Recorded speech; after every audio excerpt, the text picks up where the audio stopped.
Hello बच्चों, कैसे हैं आप सब। क्लास 7 से हमने एक इन जनरल टॉपिक सुना होता है आयन। 6, 7, 8 से ये अप टू 12 तक चलता रहता है आयन्स।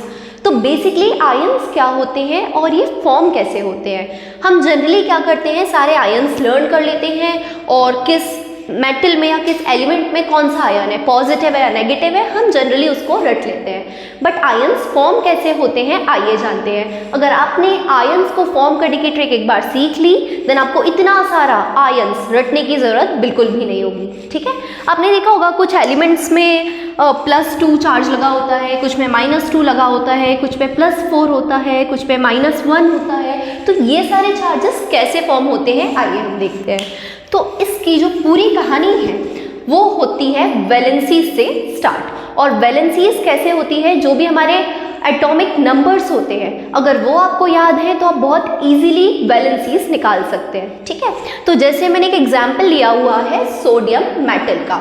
वन मोर थिंग, हमेशा हम बोलते हैं कुछ चीज़ें हमारी मेटल है, कुछ होती हैं नॉन मेटल्स। तो ये कैसे आइडेंटिफाई होते हैं, कौन बताता है कि कौन सा एलिमेंट आपका मेटल है और कौन सा एलिमेंट नॉन मेटल है। और साथ ही साथ कुछ मेटेलॉइड्स भी होते हैं जो मेटल और नॉन मेटल दोनों की प्रॉपर्टी कैरी करते हैं। तो ये वाला जो कॉन्सेप्ट है ये भी आज हम वैलेंसी के कॉन्सेप्ट के साथ ही सीखेंगे। ठीक है, तो देखिए मैंने एग्जाम्पल के लिए एक मेटल लिया हुआ है सोडियम। सोडियम का अगर हम सिंबल देखें तो ये होता है Na। और अगर हम देखें कि इसका एटॉमिक नंबर क्या है तो सोडियम का एटॉमिक नंबर होता है 11। ठीक है, अब वैलेंसीज कैसे निकालते हैं, उसके लिए क्या होता है, कोई भी एलिमेंट है उसके लिए बहुत सारी शेल्स होती है। बेसिकली 4 शेल से हम डील करते हैं। पहला शेल होता है K shell. Basically shells are the orbits, है ना। तो सेल वर्ड सुन के आप बिल्कुल भी कंफ्यूज मत होइएगा। ठीक है, तो पहले होती है हमारी के शेल, फिर होती है एल, फिर होती है एम शेल और फिर होती है एन शेल। ठीक है, तो हमारे के शेल में मैक्स टू मैक्स कितने एलिमेंट्स आ सकते हैं या कितने एटम्स आ सकते हैं, तो के शेल में हमारे 2 एटम आ सकते हैं। उसके बाद के शेल या के वाला जो रूम है वो पूरा फिल हो जाएगा। ठीक है, उसके बाद आती है second shell, that is the L shell. इसमें मैक्सिमम हमारे 8 एटम्स आ सकते हैं, मतलब मैक्स टू मैक्स आप यहाँ पे 8 एटम्स को भर सकते हो। अगर उससे ज़्यादा हो रहे हैं एटम्स तो आपको जंप करके जाना पड़ेगा एम शेल में। तो एम शेल में भी हमारे 8 एटम्स आते हैं और अगर आपकी एम शेल फिल हो गई है then you have to jump to the N shell. ठीक है, और हमारे एन शेल में आते हैं 18 एटम्स। तो इस तरह से KLMN मतलब 2, 8, 8 और 18 में हमें एटम्स को फिल करना है। ठीक है, अब सोडियम का एटॉमिक नंबर होता है 11 मतलब यहाँ पे जो नंबर ऑफ टोटल एटम्स है वो कितने हो जाएंगे 11। मतलब कह सकते हैं कि इलेक्ट्रॉनिक जो उसका नंबर है दैट इज द 11। ठीक है, अब यहाँ पे देखिए मैंने बहुत सारी ऑर्बिट्स ड्रॉ की हुई हैं, इन्हीं ऑर्बिट्स को हम कहेंगे शेल। तो देखिए सेंटर पे हमारा न्यूक्लियस होता है। न्यूक्लियस में क्या फिल होता है, तो प्रोटॉन और न्यूट्रॉन। प्रोटॉन वो होते हैं जिसमें पॉजिटिव चार्ज होता है और न्यूट्रॉन जो होता है उस पर न्यूट्रल यानी कि कोई भी चार्ज नहीं होता। ठीक है, एक बात और याद रखिएगा, जितने प्रोटॉन्स आपके न्यूक्लियस में प्रेजेंट होते हैं उतने ही इलेक्ट्रॉन आपके शेल्स में होते हैं। ठीक है, मान लीजिए यहाँ पे आपके इलेक्ट्रॉन कितने हैं 11, तो यहाँ पे नंबर ऑफ प्रोटॉन भी क्या हो जाएगा 11।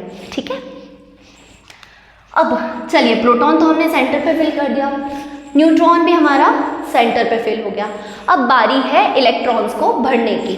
तो इलेक्ट्रॉन मैंने बोला 11 होते हैं। 11 मतलब ये पहली शेल है आपकी के शेल। तो आपकी के शेल में मैक्सिमम 2 इलेक्ट्रॉन्स आ सकते हैं। ये देखिए मैंने फिल किया हुआ है, के शेल में 2 आ सकते हैं। तो यहाँ पे हमने के में 2 इलेक्ट्रॉन्स फिल कर दिए। ठीक है, अब उसके बाद हमें जंप करना पड़ेगा क्योंकि इसका रूम तो फिल हो गया, इस पे 2 ही इलेक्ट्रॉन्स आ सकते हैं। अब हम जाते हैं एल शेल में। तो एल शेल में हमारे 8 इलेक्ट्रॉन्स पूरे फिल हो जाएंगे, है ना। तो अब देखिए आपके के शेल में 2 आ गए, एल शेल में आपके 8 इलेक्ट्रॉन्स आ गए, मतलब आपके 10 इलेक्ट्रॉन्स फिल हो चुके हैं। अब क्या बचा, इसके तो 11 होते हैं, मतलब आपका 1 इलेक्ट्रॉन अभी भी बाकी है। तो इसका जो आउटर मोस्ट शेल होगा जिसे हम कहेंगे एम शेल, KLM। ठीक है, तो आपके एम शेल के लिए कितने इलेक्ट्रॉन बचे, तो एक ही इलेक्ट्रॉन बचा, मतलब इसका जो आउटर मोस्ट शेल में इलेक्ट्रॉन है वो एक है, तो हम कह सकते हैं कि इसकी वैलेंसी भी कितनी हो जाएगी 1। ठीक है, अब ये क्या करेगा, आयनिक बॉन्ड बनाने के लिए अपना ये एक इलेक्ट्रॉन डोनेट कर देगा, है ना। देखो ये दो चीजें कर सकता है, या तो ये पूरे 7 इलेक्ट्रॉन किसी से ले सकता है, या तो बेटर है कि ये एक डोनेट कर दे। पर अब ये 7 लेके बॉन्ड बनाएगा तो बहुत हाई एनर्जी की रिक्वायरमेंट होगी, इसलिए बेटर है कि ये एक इलेक्ट्रॉन शेयर कर देता है ना। याद रखिएगा, अगर 4 से कम इलेक्ट्रॉन होते हैं आउटर मोस्ट में तो उसे हम बोलते हैं मेटल।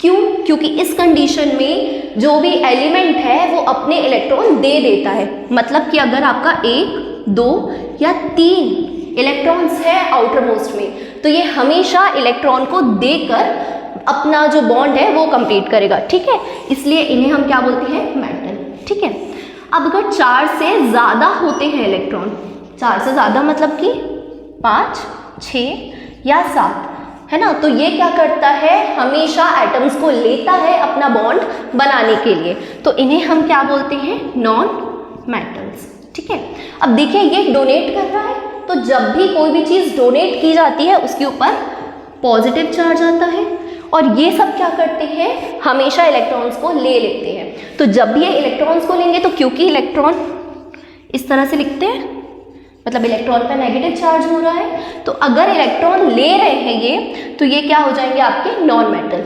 तो ये तो हो गई 4 से कम वाली कहानी मेटल में, 4 से ज़्यादा वाली कहानी नॉन मेटल में। पर व्हाट इफ अगर 4 ही इलेक्ट्रॉन हो आउटर मोस्ट में, ठीक है, तो इस कंडीशन पे ये दे भी सकता है और ले भी सकता है बॉन्ड कंप्लीट करने के लिए।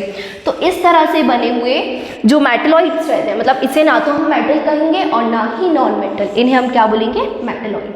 आइए इन सबके एग्जाम्पल देखते हैं। यहाँ पे देखिए सोडियम है, आउटर मोस्ट में 1 है, मतलब ये देगा अपना इलेक्ट्रॉन, देगा तो ये क्या हो जाएगा, मेटल, और मेटल्स के ऊपर क्या होती हैं, पॉजिटिव चार्जेस। ठीक है, अब मैंने एक एग्जाम्पल लिया है ऑक्सीजन का। ऑक्सीजन का अगर आप देखें तो एटॉमिक नंबर होता है 8। ठीक है, तो हम यहाँ पे शेल्स में इसको वापस फिल करते हैं। अगेन यहाँ पे हो जाएगा न्यूक्लियस, जिसके अंदर प्रोटॉन और न्यूट्रॉन्स फिल्ड होंगे। अब बचे क्या, इलेक्ट्रॉन्स।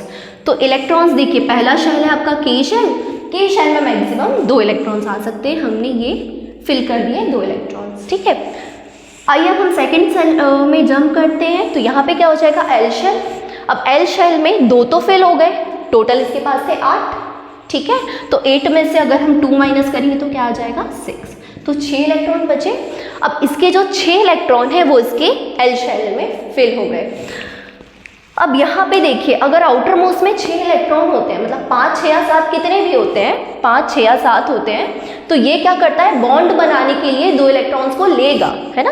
ये पूरे 6 इलेक्ट्रॉन किसी को देगा नहीं, क्योंकि इसको हाई एनर्जी की रिक्वायरमेंट होगी, तो बेटर है कि ये 2 इलेक्ट्रॉन्स ले ले और फिर बॉन्ड बनाए। तो यहाँ पे देखिए 2 होल्स हैं हमारे पास, तो ये किसी और से 2 इलेक्ट्रॉन ले लेगा और ये क्या बना देगा, बॉन्ड। इसका एक एग्जाम्पल हम देख सकते हैं। अगर हम वाटर देखें तो हाइड्रोजन के आउटर मोस्ट में 1 होता है, तो यहाँ पे हाइड्रोजन और हाइड्रोजन दोनों जुड़ जाते हैं, तो इसलिए हम क्या लिखते हैं वाटर का फॉर्मूला, H2O। क्योंकि देखिए एक हाइड्रोजन आपका यहाँ से जुड़ जाएगा, एक यहाँ से जुड़ जाएगा, और ऑक्सीजन का ऑक्टेट पूरा हो जाएगा, इसलिए हम वाटर का फॉर्मूला HO, H3O ये सब नहीं लिखेंगे, इसका फॉर्मूला स्ट्रिक्टली H2O ही होगा। क्लियर? तो ये क्या हो जाएगा आपका नॉन मेटल का एग्जाम्पल। अब अगर हम देखें मेटलॉइड, तो यहाँ पे देखिए मैंने कार्बन को लिया हुआ है। ठीक है, तो अगर हम कार्बन का एटॉमिक नंबर देखें तो ये क्या होता है, 6। तो यहाँ पे कार्बन का रिप्रेजेंटेशन है C, capital C, atomic number है 6। अब इसको अगेन हम फिल करेंगे, तो इसके न्यूक्लियस में क्या हो जाएगा, proton positive charge, neutron negative charge या न्यूट्रल, नो चार्ज या न्यूट्रल, उसके बाद क्या हो जाएंगे, इलेक्ट्रॉन्स। ठीक है, अब इलेक्ट्रॉन्स को अगर हम फिल करें तो आपका के शेल में कितने हो जाएंगे, 2 इलेक्ट्रॉन्स। ठीक है, 6 होता है, 6 में से 2 इलेक्ट्रॉन फिल कर दिए, अब कितने बचे हमारे पास, 4 इलेक्ट्रॉन्स। ठीक है, तो अब हम जाएंगे एल शेल में, कितने इलेक्ट्रॉन्स लेकर, 4 इलेक्ट्रॉन्स लेकर। तो यहाँ पे देखिए 1, 2, 3, 4, अब ये 4 तो फिल हो गए। अब बचे कितने होल्स, क्योंकि ऑक्टेट होता है मतलब आउटर मोस्ट में 8 आ सकते हैं, जिसमें से 4 तो आपने फिल कर दिए। अब बचे कितने हुए हैं, 4, 1 2 3 4। तो इस तरह से ये किसी भी ऐसे एलिमेंट से जिसके आउटर मोस्ट में 4 है, या किसी भी ऐसे एलिमेंट जिसके आउटर मोस्ट में 1 है, तो वो 4 से कंबाइन होकर क्या करेगा, अपना ऑक्टेट पूरा कर लेगा।